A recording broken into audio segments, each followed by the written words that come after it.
가족은 참 귀하죠. 사랑의 공동체입니다. 삶이 시작하는 곳이고 또 마지막을 지켜줄 것도 이 가족입니다. 우리가 또 열심히 일하는 이유이기도 하죠. 우리가 뭐 때문에 열심히 일하겠습니까? 소위 말해서 뼈가 빠지도록 한다 그러죠. 가족이 있어서 그렇죠. 실존주의 철학자는 인생은 던져진 존재다. 자기와 의도와 상관없이 던져졌다. 이렇게 표현을 해요. 그러나 그것이 가정으로부터 시작됐기 때문에 그렇게 불만스럽게 인생을 말할 필요는 없어요. 축복입니다. 가정으로부터 이렇게 던져진 게 아니고 가정에서 나온 게 축복이죠. 미국의 인디언 웬다트라고 하는 그 부족이 있는데요. 그 부족 그 남자들은 사냥을 할 때 짐승을 이제 딱 죽이기 전에 화살이나 이런 걸 이제 자기가 왜 너를 죽여야 되는지를 설명한대요. 큰 소리로 짐승한테. 너를 죽이지 않으면 우리 가족이 몇 명인데 너의 가죽이 필요하고 너의 살이 어떻게 필요하니까 너는 죽어줘야 되겠다 하고 방아쇠를 당긴다. 그러면 그 소리를 듣고 짐승이 멀쩡하게 보면서 너그러이 자기 목숨을 내놓는다는 믿음을 갖는다. 이 어디서 나온 글이냐면 베르나르 베르베르 소설가죠. 젊은이들이 요새 잘 읽는 책이 나는데 결국 참 도시인들보다 훨씬 낫다. 이런 가장이라면 참 가족 간에 얼마나 유대관계가 있는지. 그 짐승을 죽일 때도 가족을 먼저 생각하고 우리 가족을 위해서 내 살을 좀 다오. 내 가족이 필요하단다. 이렇게 얘기를 하는 것입니다. 오늘은 그런 차원에서 하나님과의 가족관계에 대해서 좀 더 말씀을 증가하려고 합니다. 우리 그리스도인은 예수 그리스도의 보혈을 힘입어 거듭나서 하나님의 자녀가 되어 있잖아요. 우리가 태어날 때 어떻게 태어났습니까? 어머니의 피를 묻히고 우리가 세상에 나왔잖아요. 그리스도인도 마찬가지예요. 하나님께서 험한 십자가에서 그 피를 흘리신 그 피가 우리를 낫게 한 거 아닙니까? 거의 산고의 고통을 겪으시고 하나님이 우리를 낳아주셨단 말입니다. 그분의 고난의 크기를 우리가 어떻게 상상을 할 수 있겠어요?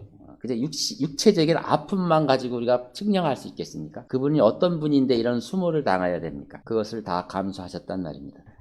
우리 스스로 자신이 태어난 것이 신비이듯이요. 두 번 태어나는 건 신비를 더 겪은 거죠. 또 신비 중에 신비입니다. 우리가 다시 태어났다는 건, 두 번 태어났다는 거는 굉장한 축복입니다. 엄청난 짐이 아니고요. 축복이라고요. 이것은 실존주의자는 인생이 짐스러워서 나는 던져졌다 이렇게 얘기를 하지만 하나님은 가족을 통해서 복을 주시려고 부르셨고요. 가족을 이루신 것입니다.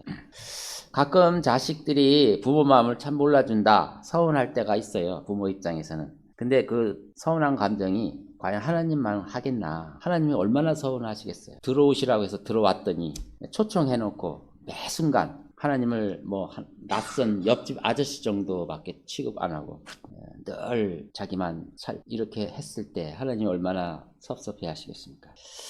사람들은 얘기를 할 겁니다. 하나님은 너무 멀리 떨어져서 느낌이 안 와요. 근데 여러분 안에 들어오셨잖아요. 느낌이 왜 안 옵니까? 매번 두드리시는데 또 너무 반응이 없으세요. 하나님 무반응이 있습니다. 똑똑하십니다. 그것도 틀렸어요. 하나님은 여러분과 간절히 대화하시기를 원합니다. 문제는 저와 여러분이 하나님에 대한 관심이 너무 없다는 거죠. 그분은 정말 자상하신, 이 지상의 어떤 부모보다도 자상하시고 따뜻하시고 또 부유하기까지 하신 분입니다. 자꾸 세상 부자를 의존합니까? 이 부유하신 하나님을 의존해야 되겠죠. 여러분이 만약 뭔가 삶에 부족함이 있다, 부족을 느낀다면 그런 다른 데서 원인을 찾지 마시고 여러분이 하나님과 거리가 멀어졌다, 하나님과 가까이 해야 되겠구나, 이런 생각을 꼭 가지시기 바랍니다. 그리스도인은 참으로 위대하신 하나님과 한 가족이 되었습니다. 또한 더 나가서 저와 여러분 믿음의 형제 자매를 또 얻게 된 거예요. 이 좋은 부모도 벅찬 거지만 좋은 형제 자매를 얻는 것도 또한 고마운 일이죠. 이것이 복이 아니고 뭐겠어요. 우리는 참으로 복받은 존재들입니다. 저와 같은 연배에 이제 은퇴들을 하죠. 그러면 평소에는 그렇게 무관심하던 사람들이 슬슬 교회에 관심을 갖습니다. 왜 그렇습니까? 그동안 뭔가 모르게 그래도 교회라는 모임이, 자기들은 뭐 동창회다 무슨 계모임이다. 여러 가지 모임을 여러 것 갖고 있지만 왠지 모르게 교회는 뭔가 모르게 가정과 같은 끈끈한 교류를 얼뜻얼뜻 보는 거예요. 동창회 참여라고는 그렇게 안 나오더니 교회 모임이 있다면 꼭 그렇게 가는 걸로 봐서 그들은 그렇게 생각하는 거예요. 아, 교회는 정말 뭔가 있는 모양이다. 그들도 이런 가정의 따뜻함을 갈망하는 거예요. 나이가 들면요, 가정과 아주 서운해지고, 그래서 자꾸 저녁만 되면 불러내서 술 먹자고 불러내는 겁니다. 그들이 허해서. 얼마나 축복입니까, 우리는. 하나님도 나의 아버지로 모셨고 또 형제 자매도 이런 복은 참으로 아무나 얻을 수 있는 복이 아니에요. 우리는 그리스도의 몸의 지체이고요, 교회의 머리는 우리 주 예수 그리스도이십니다. 우리는 뗄래야 뗄 수 없는 관계며 완전히 유기체적으로 매여 있어요. 그 그리스도 안에서 하나님께서 천상에 있는 영적인 복을 우리에게 주시겠다고 하십니다. 우리는 하늘에서 태어났죠. 분명히 태어난 겁니다. 말로만이 아니라 분명히 태어났는데 어디서 태어났느냐? 하늘에서 태어났습니다. 가끔 우리는 부모로부터 내가 어디서 태어났어? 이렇게 물어볼 수 있어요. 그럼 어느 동네에 뭐 어떻게 뭐 했을 때 그때 네가 태어났지? 그렇게 알려주시죠. 두 번째 태어남도 마찬가지예요. 하늘에서 태어났습니다. 하늘이 이렇게 넓은데 하늘의 어느 동네, 그때 가야 이제 말씀해 주시겠죠. 하늘에서 태어난 것입니다. 그래서 시간이 흐를수록 내 태어남에 대해서 이제 하늘에서 태어난 이 태어남을 실감을 해야 되는데 점점 깊어가면 여러분은 영적인 사람이고요. 그렇지 않다면 여러분은 자꾸 영적인 데서 멀어지는 사람입니다. 내가 위로부터 태어났다면 위에 계신 분, 지극히 높으신 하나님에 대한 자부심이 클 것이고요. 그로 인하여 나는 당당히 하나님의 아들임을 고백하는 것입니다. 탄생은 어느 모로 보나 신비로운 것입니다. 내가 태어났다는 자체. 저도 어렸을 때 동산에 자주 앉아서 물끄러미 세상을 바라볼 때, 동산이 나지막해서 우리 동네가 다 보이거든요. 그래서 이렇게 보면 가끔 이런 생각을 해요. 내가 왜 그곳에서 나를 생각하고 있는지 나도 모를 정도예요. 신비로웠어요. 내가 누구지? 나는 뭐지? 내가 여기 있지? 이렇게 하는 생각을. 하필 내가 아니면 나 대신 옆에 친구가 내 자리가 있으면 그럼 나는 어디 갔지? 이런 생각을 했어요. 실제로. 그게 뭐냐면 쓸데없는 망상이 아니고요. 그것은 이 존재 자체가 신비라는 것을 고백하는 것입니다. 축복인 것입니다. 그래서 두 번 태어난 사람들의 이 탄생의 신비도 자주 생각하는 것이 유익한 것입니다. 하나님께서는 누구든지 그를 영접하는 자에게는 하나님의 아들들이 되는 권세를 주신다고 말씀하시는데, 오늘은 하나님의 아들들이라는 의미를 좀 더 생각하려고 합니다. 하나님께서는 보이는 세계와 보이지 않는 세계 모두의 주인이십니다. 그러면 하나님의 아들들이라는 것은 뭡니까? 그분의 가족이라는 거죠. 그런데 성경에는 이런 하나님의 아들들이라는 말이 많이 나옵니다. 그리고 그 하나님의 아들들과의 관계가 의외로 많이 기록이 되어 있어요. 욥이 알 수 없는 수많은 고초를 당하였을 때 마지막에 하나님께서 등장합니다. 그리고 폭풍 같은 질문을 쏟아붓습니다. 물론 욥도 많은 질문을 하나님께 했는데 답은 없이 전혀 다른 질문을 또 계속 쏟아붓는, 저는 그 말씀 속에서 하나님의 그 어떤 부성애를 느낍니다. 아버지 같은 마음. 왜냐하면 너는 이제 남자답게 네 허리를 동이라, 이렇게 말하고 시작했기 때문에 나는 어디서 많이 들어봤던 말 같아요. 우리가 흔히들 아버지가 요만한 아들을 데리고 가면서 얘기하는 말이잖아요.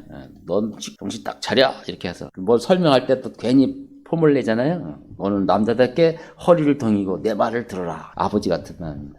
거듭난 이후 우리는 성경을 읽습니다. 그러면 읽으면 읽을수록 놀라운 이야기가 전개되는 것입니다. 하나님께서 오늘 본문도 말씀하신 것처럼 세상의 기초를 놓으시기 전에 우리 이와 같은 존재를 하도록 미리 정했다는 거죠. 벌써 우리를 생각을 해서 그리스도 예수를 어린 양으로 보내고 그의 고난을 통해서 우리를 불러주시기로 했고, 그것이 은혜의 영광이 찬양이 되도록 하셨다. 이런 것이 세상 기초가 놓이기 전에 있다는 거죠.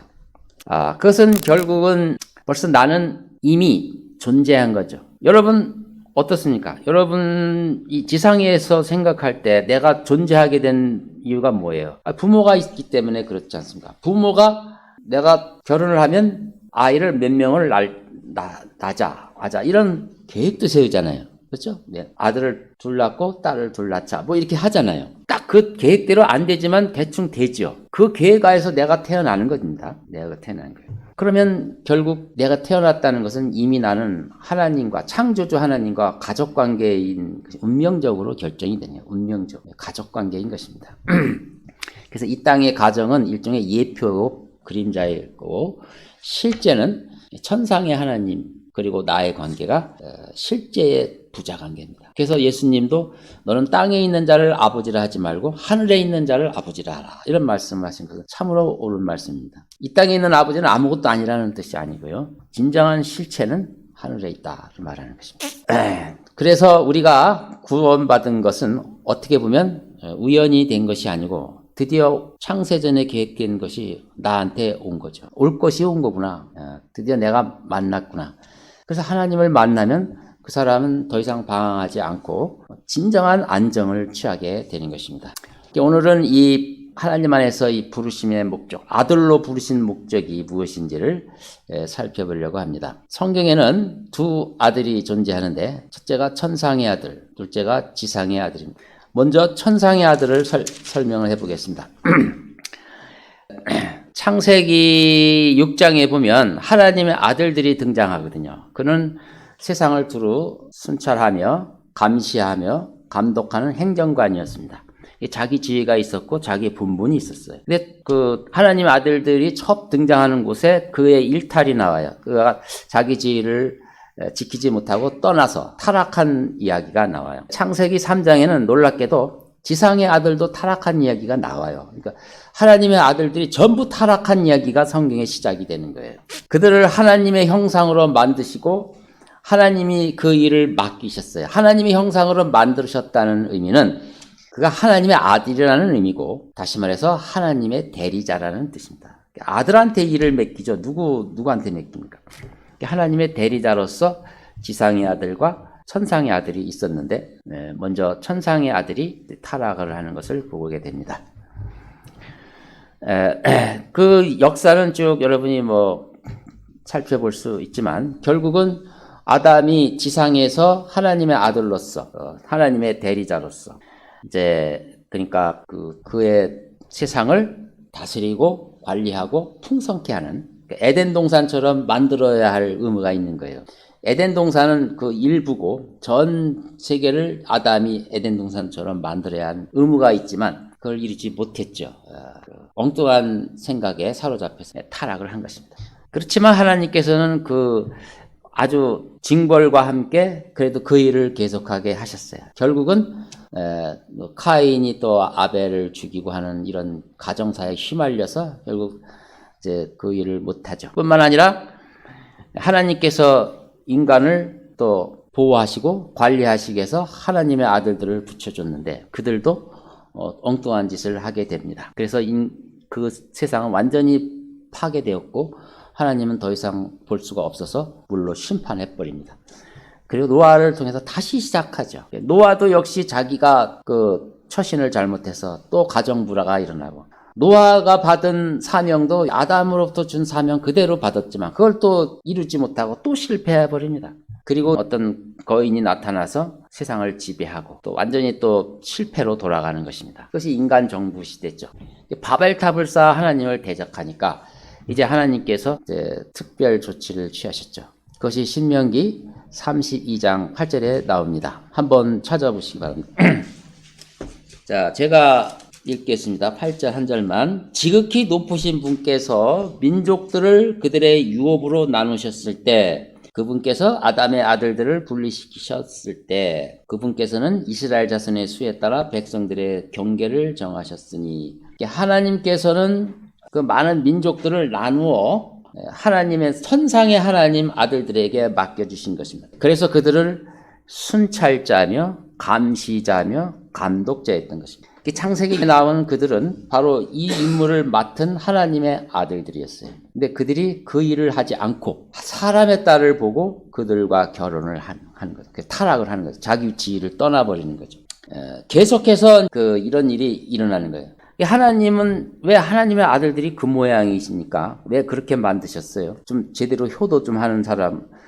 근데 하나님은 놀랍게도요, 자신이 다 하실 수 있어요. 다 하실 수 있지만 그 아들을 세우신 다음에 자유권을 주시고 자유의지를 주시고 자기 일을 맡기시고 큰 일을 방향을 주고 그에게 그렇게 하라고 명령을 하시고 그렇게 하는 겁니다. 그래서 이 천상이나 지상이나 그 아들들은 전부 지원받아서 일을 하는데 하나님만 못하죠. 실수할 수도 있고 범죄할 수도 있고 그래서 항상 그것이 있는데 하나님은 그것을 감수하시고 그 일을 하시고 계시는 것입니다. 그래서 자기 아들들이 무슨 일을 맡겼는데 잘못하면 그것을 완전히 포기하고 쓸어버리지 않고 또 거기서 또 새로운 길을 모색하고 거기서 계속 그 일을 하는 거예요. 세대적 진리에서 배우는 경륜이 전부 하나님의 아들들과 관리하는 과정에서 그들이 타락하면 그의 대안으로 타락하면 그 대안으로 이렇게 하는 내용들로 이루어진 것입니다. 오늘 신명기 32장 8절에도 아담에게 맡겼더니 노아에게 맡겼더니 제대로 못하는 거예요. 그래서 천상의 아들들을 보내서 관리하고 그 다음에 감독해 하고 이런 일을 하는 거죠. 지극히 높으신 이가 민족들을 그 유업으로 나누셨다 그랬어요. 민족들을 나누어서 이제 민족을 구성해서 셈족, 함족, 야벳족. 그러면 너희들이 이걸 해라. 너희들이 저거 해라. 너희들이 하고 유업을 나누고 거기 위에 그 나라마다 천상의 하나님 아들을 주고 관리하고 했는데 그들이 타락하면 이게 우상이 돼버리는 거죠. 밑에 지상의 하나님의 아들들이 타락하면 우상 숭배자가 되는 거고. 그러니까 하나님을 제쳐놓고 자기들끼리 경배하고 그러는 겁니다. 그분께서는 아담의 아들들을 나누어서 분리시켰다는 거죠. 그분께서는 이스라엘 자손의 수에 따라 백성들의 경계를 정하셨습니다. 그러니까 그 와중에서 이스라엘 자손도 따로 분리해서 아브라함이라는 한 사람을 둬서 따로 분리해서 그렇게 하셨다는 거죠. 그들은 하나님께서 희생제를 드리지 않고 마귀들에게 하셨으니 이 마귀들의 신분의 출전은 본래 하나님의 아들들이었습니다. 그들이 알지 못했던 신들에게 했으니 그 조상들도 두려워하지 않던 새로 생긴 새 신들에게 했느니라. 그러니까 서로 그렇게 양쪽이 다 타락하여 그 짓을 한 거죠. 자, 하나님의 아들들이 어떤 권한을 가졌습니까? 하나님의 아들들은 하나님과 천상에서 참모회의를 할 수 있는 그런 지위였습니다. 욥기를 한번 보시겠습니다. 욥기 2장. 욥기 2장 1절에서 6절까지 보시면 거기에 놀라운 광경이 나오는데 하나님과 하나님의 아들들과 그리고 사탄도 거기 끼어 있어요. 그 내용을 한번 제가 읽어보겠습니다. 하루는 또 하나님의 아들들이 와서 주 앞에 섰고 사탄도 그들 가운데 주 앞에 섰더라. 주께서 사탄에게 말씀하시기를 내가 어디서 왔느냐 하시니 사탄이 주께 대답하여 말씀드리기를 땅에서 여기저기 위아래로 두루 다니다 왔나이다 하니 주께서 사탄에게 말씀하시기를 너는 내 종 욥을 유의해 보았느냐 세상에 그와 같은 사람은 아무도 없나니 그는 온전하고 정직한 사람으로 하나님을 두려워하고 악을 피하는 자니라. 내가 나를 움직여 그를 대적하도록 하여 까닭없이 그를 파멸시키려고 하였으나 그는 아직도 그의 완전함을 굳게 붙잡고 있느니라 하시니 하나님께서 천상회의를 소집했고 물어보시고 답하고 서로 토론하는 장면이 나와요. 이게 바로 천상회의고 천상회의에 들어갈 수 있는 자격은 하나님 아들들이 들어갈 수 있는 거예요. 하나님께서는 세부적인 모든 일을 지시하고 일일이 일거수일투족으로 하시는 것이 아니고 큰 일을 지시하고 또 맡기고 어느 정도는 맡기고 이렇게 합니다. 전부 하나님께서 단독으로 하시는 게 아닙니다. 그렇기 때문에 하나님의 형상들이 필요했고 그들에게 책임이 있는 거고 그들에게 자유의지가 필요한 것이고 거기에 책임에 따른 형벌도 있는 것입니다. 욥기 38장 4절에는 하나님께서 등장하셔서 욥에게 말씀하신 것이 나와요. 이 세상이 창조될 그 순간에 그때도 하나님의 아들들이 같이 있었어요. 그들을 새벽별이라고 말합니다.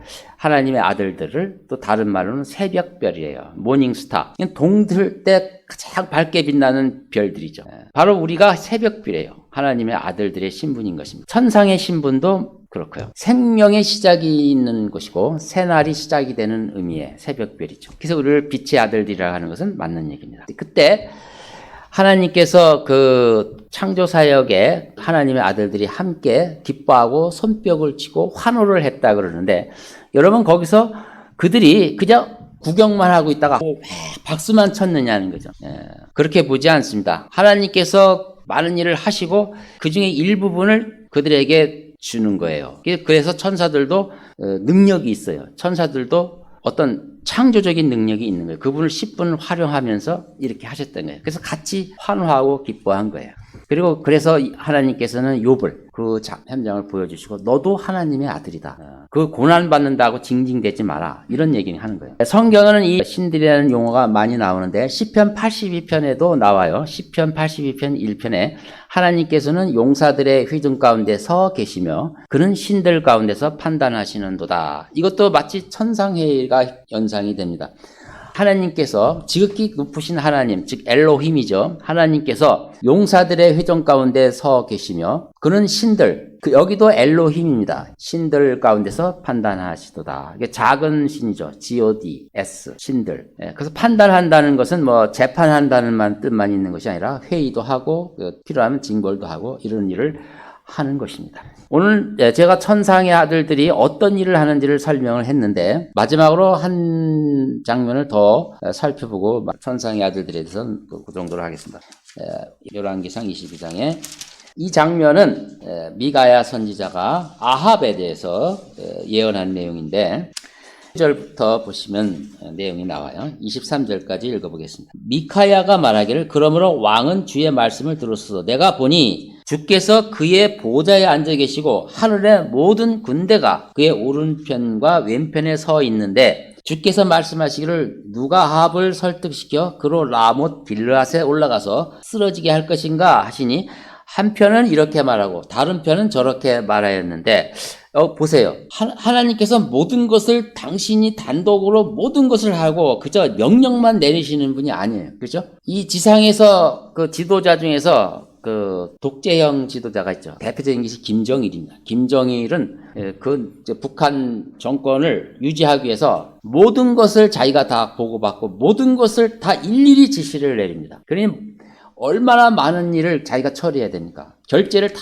그가 해야 되고 중요한 일들이라 해도 이게 얼마나 많겠어요. 그래서 그가 감당이 안 돼서 죽은 겁니다. 혈액이 안 돌아서. 그 손은 항상 시커매요. 김대중하고 악수하는 손을 보면 푸르딩딩해요. 그만큼 그렇게 스트레스를 많이 받았던 거죠.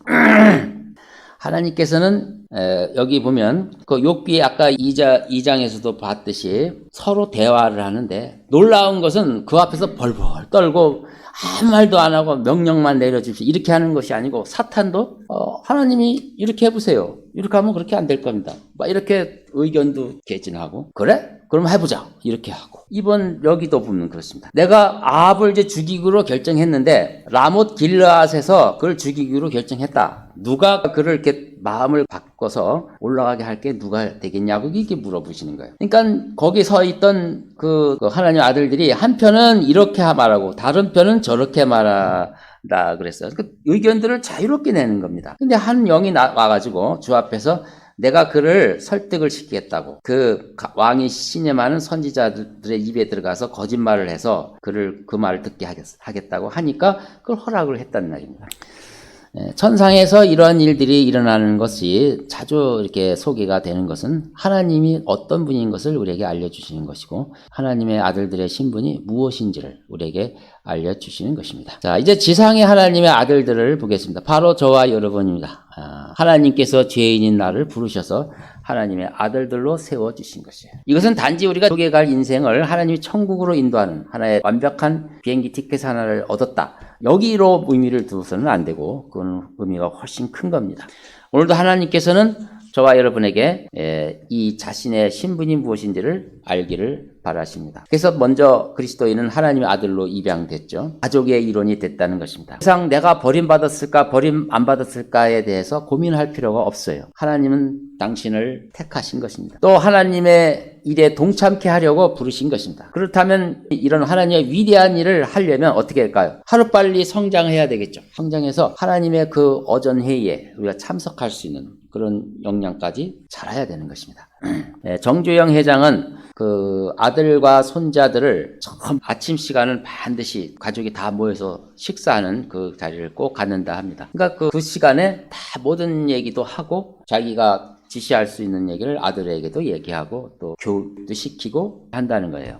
하나님도 가족으로서 먼저 일을 시키기 전에 가족으로 세워놓고 가족에게 시키는 것처럼 이 세상을 운영한다는 사실. 거기에 저와 여러분이 하나님의 아들들로서 부름을 받았다는 사실에 우리는 감사해야 되는 것입니다.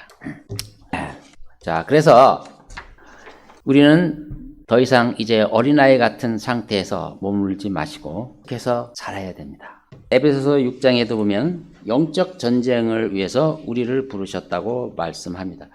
뭐 때문에 영적 전쟁을 해야 되는지 우리는 잠깐 생각해 보면 하나님의 아들들에게 맡겨놨더니 그들이 하나님을 위해서 영광을 돌리고 하나님께 감사하지 않고 자기들이 영광을 취하고 맡겨놓은 그들을 자기 수하로 삼고 우상 숭배하도록 해서 그 하나님의 영역을 자기들이 탈취해 갔다 이거예요. 그래서 하나님께서는 그것을 되찾아오는 일을 하시는 거예요. 그러니까 당연히 그들은 자기들이 가지고 있는 이 영역을 빼앗기지 않게 싸우는 거고 하나님의 그 군사들은 가서 그것을 뺏어와야 되는 필연적인 영적 전쟁이 일어나는 것입니다. 그래서 아브라함을 통해서 그 영적 전쟁을 수없이 했고 이스라엘의 민족은 바로 그 영적 전쟁의 역사고 하나님이 되찾고자 하는 그 역사입니다. 하나님의 그 뜻에 온전히 순종하지 못함으로 또 실패하게 됩니다. 그래서 이번에는 전과 달리 하나님께서 친히 아들을 보내셔서 하나님의 아들이 친히 그 대열의 선봉장에 서신 것입니다. 본격적인 싸움이 시작됐죠. 그래서 모든 것을 다 이루시고 또 마귀의 모든 근원을 패퇴시키고 근거를 가지고 이제 탈취하는 그런 전쟁이 시작이 됐습니다. 예수님은 어떻게 싸움에서 승리하셨느냐 하면 자신이 사람으로 오셔서 스스로 죽으심 그 길을 택하고 다시 부활하심으로 마귀를 이겼습니다. 어떻게 그 간단한 이야기가 그를 이기게 했겠느냐? 마귀와 그의 사자들이 죄 없는 그를 죄로 뒤집어 쓰여서 불법으로 죽이게 해서 그것을 그대로 자기가 당함으로써 그냥 당했고요. 그 다음에 다시 살아나심으로써 죽음에서 이기심으로 승리한 거예요. 그러니까 그것은 마지막 순간에 반전시키는 그런 전략을 썼습니다. 이렇게 하지 않으면 그 사탄과 그 세력들은 예수님을 결코 십자가에 못 박지 않을 거기 때문에 하나님께서는 스스로 져주신 거예요. 그들은 예수가 하나님의 아들인 것을 알았지만 그가 어떤 전략을 쓸지는 전혀 몰랐어요. 그렇게 스스로 무기력하게 죽는 것을 보고 점점 불안을 느끼면서 그렇지만 그 길을 갔죠. 결국 3일 만에 그 실체가 드러났고 그가 다시 살아남으로써 그 사탄과 그의 세력들은 완전히 패배했다는 것을 분명히 알게 됐습니다. 바로 그 승리를 하신 다음에 예수님은 저와 여러분에게 하나님의 아들들이라는 훈장을 주시고 바로 남은 소탕전을 우리에게 맡겨주신 것입니다. 그래서 우리는 이 거대한 우주전쟁의 최전방의 전사로 부름을 받으신 것입니다. 어떻게 영적 싸움에서 우리가 승리를 해야 되는가? 성경은 의외로 간단히 나와요. 너희가 싸우려 하거냐? 한다면 너의 자신의 신분을 확실히 확인을 해라. 너에 대한 신분을 확실한 믿음을 가지고 나갈 때 승리하는 거라고 말합니다. 요한일서 5장 5절에 예수께서 하나님의 아들이심을 믿는 자 외에는 세상을 이기는 자가 누구냐? 예수께서 하나님의 아들이심을 믿음이 세상을 이기는 비결이며 곧 내가 하나님의 아들이라는 그 믿음이 곧 세상을 이기는 힘이라는 거 말하고 있습니다.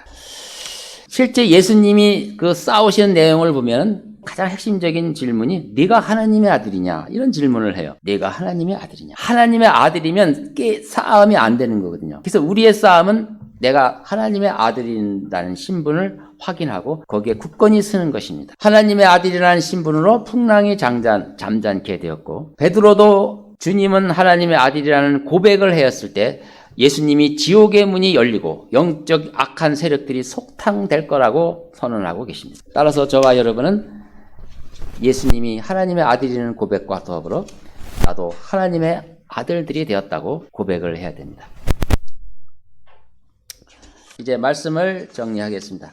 그래서 우리의 삶의 목표는 하나님의 아들을 아는 지식이 더욱 깊어지고 높아져야 됩니다. 에베소서 4장 13절에 우리 모두가 믿음의 하나됨과 하나님의 아들을 아는 지식의 하나됨에 도달하게 하고 온전한 사람이 되어 그리스도의 충만하심에 장성한 분량에까지 이르게 하려 하심이라. 하나님의 아들을 아는 지식. 예수 그리스도는 교회의 머리이십니다. 그리고 우리는 교회의 몸입니다. 가족의 유대감, 우리가 어떤 가족 관계인지를 확실히 알 때 우리는 마귀와 싸움에서 승리할 수 있다는 것이죠. 빌립보서 2장 15절에 이는 너희 하나님의 아들들이 흠없고 순전하여 비뚤어지고 변질된 민족 가운데서 책망받지 않게 하려 함이니 너희는 세상에서 빛들을 비추는 자들이라. 바로 이 싸움에서 우리는 저 어둠의 자녀들과 같지 않고 빛들의 아들처럼 흠없고 순전해야 된다고 말하고 있습니다. 나 자신을 순전하게 지키면서 나의 신분을 늘 하나님의 아들이라는 것에 뿌리를 받고 있을 때 우리는 세상과 싸워서 이길 수 있는 것입니다. 결론을 말씀을 드리면 하나님께서는 그리스도인을 통해 인류의 타락을 바로잡고 하나님의 나라를 이루시고자 합니다. 그래서 우리는 부지런히 가서 복음을 전하여 그들 심령 속에 하나님의 나라가 형성되도록 해야 됩니다. 그 과정에서 내가 하나님의 아들이라는 그 분명한 신분의식, 정체성을 가지고 나가야 될 것입니다. 그리고 또 하나님의 아들을 아는 지식에 도달, 늘 하나님과 교제가 자유롭고 또 하나님이 정말 자유롭게 아주 편안하게 어전회의에 불러 이렇게 의견을 나눌 수 있는 그런 존재까지 우리는 가야 됩니다. 이것이 아직 뭐가 뭔지를 모른다면 우리는 계속해서 배워야 되고 또 기도를 해야 되고 하나님과 더 친밀한 관계를 유지하셔야 됩니다. 이렇게 하는 것만이 하나님의 아들들이 온전한 아들다운 삶을 하나님께 드리는 유일한 길임을 여러분 꼭 아시기 바랍니다.